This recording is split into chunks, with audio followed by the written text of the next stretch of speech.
انہوں نے کہا کیا ہے اس کے بعد اس کا پوسٹ مارٹم کرتے ہیں، اور اس چیز کا پوسٹ مارٹم کرتے ہیں کہ جو پی ٹی اے کے لوگ کہہ رہے ہیں اس میں کس حد تک حقیقت ہے اور کس حد تک حقیقت نہیں ہے۔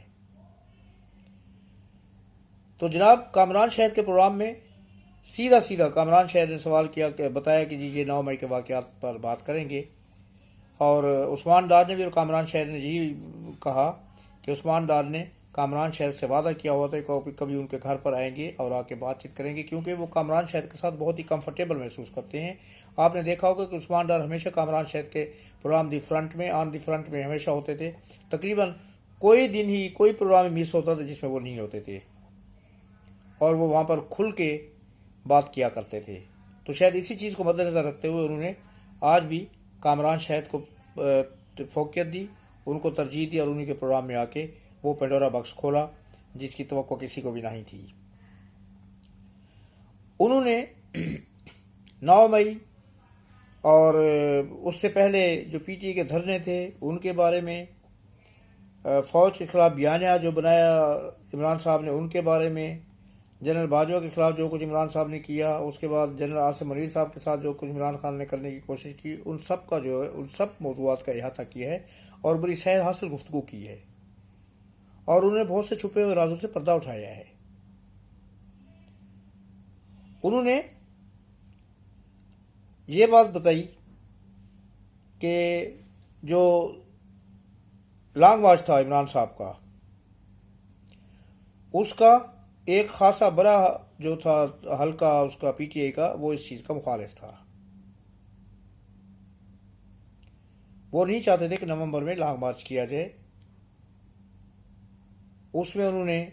آپ لوگوں کو یاد ہوگا کہ جو آزاد کشمیر کے سابق وزیر اعظم تھے عمران صاحب کی پارٹی کے پی ٹی اے کے، سردار الیاس تنویر، انہوں نے بھی اس چیز کا ذکر کیا تھا بہت پہلے، کہ میں نے بھی ان کو منع کیا تھا کہ نومبر میں آزاد کشمیر میں الیکشن ہونے والے ہیں، تو آپ یہ لانگ مارچ نہ کریں۔ تو اس کا جواب عمران صاحب نے یہ دیا تھا کہ اگر میں یہ لانگ مارچ نہیں کروں گا تو پھر تو حکومت جو ہے وہ جنرل عاصم منیر کو آرمی چیف کے طور پر تعینات کر دے گی۔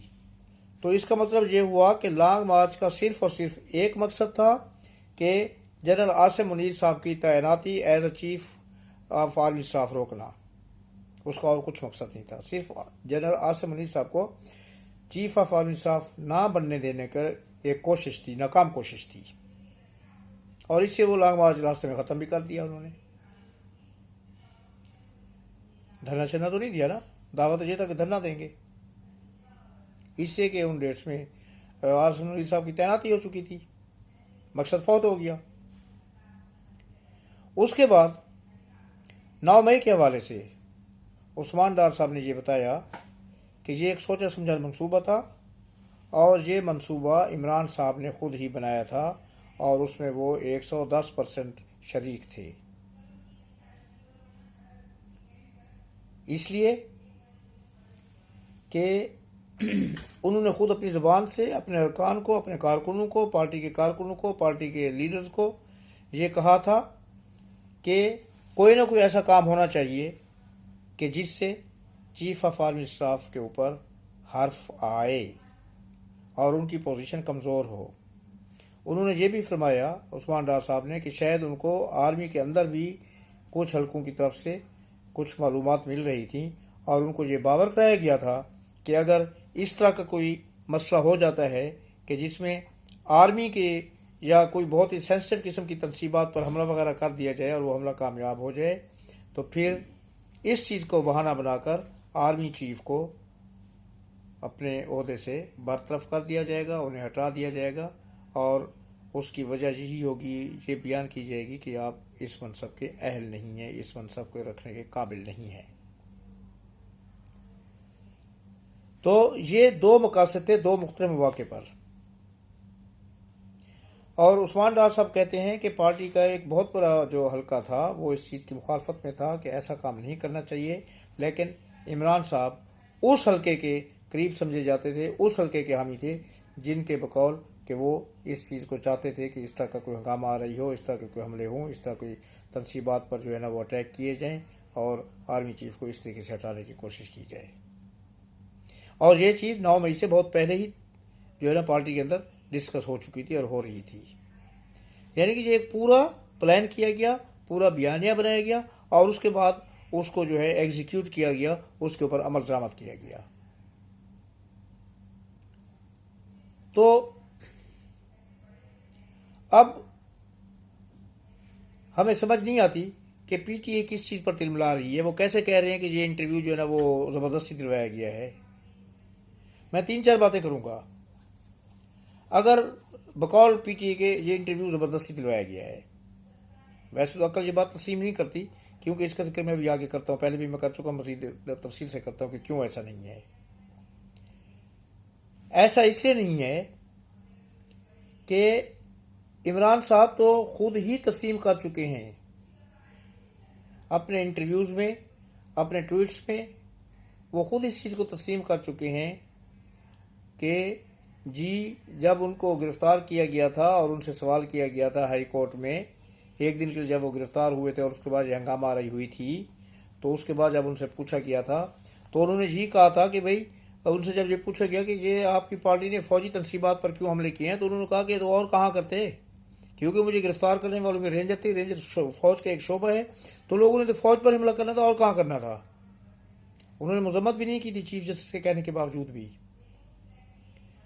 تو اگر آج عثمان ڈار سے زبردستی کہلایا جا رہا ہے بقول پی ٹی اے کے حلقوں کے، تو اس وقت عمران صاحب سے زبردستی کہلایا گیا تھا کہ عمران صاحب خود اس چیز کو تسلیم کریں۔ پھر اس کے بعد مشہور زمانہ بی بی سی کا انٹرویو تھا ان کا، اس میں بھی ان سے یہ سوال کیا گیا تھا کہ آپ کہتے ہیں کہ نہیں میں نے تو کبھی نہیں کہا، اور آپ کی پارٹی کے لوگ جو ہے نا وہ اس میں شامل تھے، اور ہم نے خود دیکھا، بی بی سی کے نمائندوں کو کہا کہ میں خود وہاں پر موقع پر موجود تھی، اور میں نے خود جو ہے یہ دیکھے ہیں، فوٹیج دیکھے ہیں، اس کی تصویریں دیکھی ہیں اس وقوع کی، تو آپ کی پارٹی کے جھنڈے تھے لوگوں کے ہاتھوں میں۔ اور تو عمران صاحب نے اس وقت یہی کہا تھا کہ میری پارٹی کے لوگ تھے، تو ظاہر ہے کہ جب ان کی پارٹی کے لیڈر کے اوپر سخت اس طرح کے اس کو اٹھا کے لے جایا گیا اور اس کی جان خطرے میں تھی، تو انہوں نے یہی کرنا تھا جو انہوں نے کیا۔ اور پھر اس کے بعد کے بیانات بھی اگر آپ کو یاد ہوں، عمران صاحب نے کہا تھا کہ اگر مجھے دوبارہ گرفتار کیا گیا تو اس کا رد عمل عوام میں اس سے بھی زیادہ شدید آئے گا اور لوگ 9 مئی کو بھول جائیں گے۔ تو بھئی یہ تو روز روشن کی طرح یہاں ہے یہ حقیقت کہ عمران صاحب اس میں شامل تھے اور انہوں نے خود یہ سارا کچھ کرایا۔ آپ کیوں کہہ رہے ہو کہ نہیں ایسا نہیں ہے؟ اور اب عثمان ڈار نے ایک قسم کی مہر لگا دی اس کے اوپر کہ ہاں یہ سب صحیح ہے، عمران صاحب خود ہی اس چیز کے ذمہ دار ہیں، عمران خان نے خود ہی اس چیز کا بیانیہ تیار کیا اور اس بیانیے کو عوام میں آگے بڑھایا اور اس کا فائدہ اٹھایا۔ تو اب اگر عثمان ڈار اس چیز کی تصدیق کر رہے ہیں، ایک قسم کے وہ بہت بڑے گواہ کے طور پر سامنے آئے ہیں، اور یہی چیز اس سے پہلے فیصل واڈوا بھی بیان کرتے رہے ہیں، تو پارٹی کے 2 بہت بڑے لیڈر فیصل واڈوا اور عثمان ڈار، فیصل صاحب تو خیر پارٹی چھوڑ چکے ہیں، لیکن وہ بہت بڑے لیڈر تو تھے، عمران صاحب کے دائیں ہاتھ تھے، وہ بھی وہی بات کر رہے ہیں۔ ان کے دوسرے لیڈر جو موجود ہیں ابھی تک پارٹی میں، آج انہوں نے پارٹی چھوڑنے کا اعلان کیا ہے اس انٹرویو کے بعد، وہ بھی وہی بات کر رہے ہیں۔ اور آپ لوگ گھبرائے نہیں، ابھی بہت سے لوگ اور آنے والے ہیں جو اسی چیز کی تصدیق کریں گے اور اسی طرح کے انٹرویو اور دیں گے، ان میں بھی بہت بڑے بڑے لیڈر ہیں۔ اب بات آ رہی تھی پی ٹی اے کے اس دعوے کی کہ عثمان ڈار کے اوپر جو ہے نا وہ دباؤ تھا، پریشر تھا، اس کو مجبور کیا گیا یہ باتیں کرنے کے لیے۔ تو مجھے ایک بات بتائیں، پھر آپ کے لیڈر کس طرح کے ہیں، کیسے لیڈر ہیں جن کی they don't have back bone, جن کی ریڑھ کی ہڈی فارغ ہے، وہ اپنا وزن نہیں اٹھا سکتے، they are boneless people, تو پھر وہ کس کا قوم کی قیادت کریں گے، قوم کو آگے لے کے جائیں گے، جو ایک 4 کیا کہتے ہیں فوجی جنرل یا پولیس والوں کے سامنے 4 دن نہیں گزار سکتے، کہیں پر مشکل آئے گی تو وہاں پر وہ قوم کی قیادت کیسے کریں گے؟ ایئر کنڈیشن کمروں میں بیٹھ کے، مخمل کے گدوں پر بیٹھ کے، سونے کی پلیٹوں میں کھانا کھاتے ہوئے بیٹھ کے؟ کیا مجھے سمجھ نہیں آتی کس چیز کی بات کرتے ہیں آپ، کیسی باتیں کرتے ہیں آپ لوگ، سمجھ نہیں آتی، سمجھا کے تھک جاتے ہیں۔ ان کے ذہن پر ایک خناس سوار ہے، عمران خان کا نام ان کے دماغوں میں گھسا ہوا ہے اور کچھ نہیں ہے۔ او بھائی عقل کے اندھو، تھوڑا سا عقل سے کام لو، ہمارے لیے نہ سی، اپنے لیے، اپنی آنے والی نسلوں کے لیے۔ آپ کی نسلیں آپ کو بد دعائیں دیں گی، آپ کے ماں باپ کو بد دعائیں دیں گی، اپنے ماں باپ کو بد دعائیں دیں گی کہ ہمارے ماں باپ کس کے پیچھے، کیونکہ اس وقت بچے جب جوان ہوں گے تو آپ لوگ بوڑھے ہو چکے ہوں گے، جو آج کل کے نوجوان ہیں، کہ ہمارے ماں باپ نے کس مصیبت میں ڈالنے کی کوشش کی تھی۔ تاریخ کا ایک بدنما داغ جو ہے نا یہ عمران خان کے نام کے طور پر ہماری ہسٹری میں رہے گا، اور چاہنے کے باوجود بھی اس سے آپ جان نہیں چھڑا سکیں گے۔ پھر کس چیز کا رونا ہے؟ کیسے آپ کہتے ہیں کہ جی وہ ان کے اوپر پریشر ہے؟ اگر یہ لیڈر آپ کا اتنا بڑا پریشر، اتنا تھوڑا سا پریشر برداشت نہیں کر سکتے، بقول آپ کے ویسے ان کے اوپر کوئی پریشر نہیں تھا، لیکن اگر وہ یہ پریشر برداشت نہیں کر سکتے،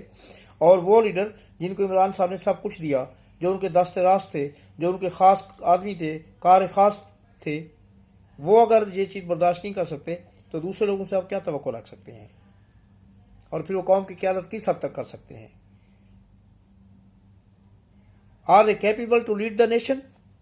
کیا وہ قوم کی قیادت کرنے کے اہل ہیں؟ کیا ان میں قوم کی قیادت کرنے کی قابلیت اور اہلیت ہے؟ اگر اس چیز کا یہی معیار جو پی ٹی اے بنا رہی ہے، اور وہ کہہ رہے ہیں کہ جن کے اوپر زبردستی یا ان کو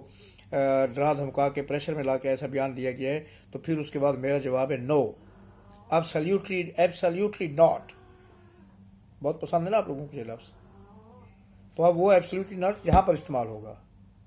کہ یہ لوگ قوم کی قیادت کے اہل نہیں ہیں، اس کے قابل نہیں ہیں، ان میں کوئی کیپیبلٹی نہیں ہے، ان میں کوئی اہلیت نہیں ہے، ان میں کوئی ایبلٹی نہیں ہے۔ عقل کے ناخن لو، اپنی آنکھیں اور اپنا دماغ کھولو اور اس میں وسعت پیدا کرو۔ Thank you very much. آج کے لیے اتنا ہی کافی ہے۔ یا زندہ صحبت باقی تو انشاءاللہ پھر بہت جلد اگلے ویڈیو کے ساتھ آپ کی خدمت میں حاضر ہوں گے۔ اس وقت تک کے لیے اجازت دیجیے۔ اللہ پاک آپ کو اپنی حفظ و امان میں رکھے۔ اللہ آپ کا حامی و ناصر ہو۔ اللہ نگہبان۔ اللہ حافظ۔ السلام علیکم اور شکریہ۔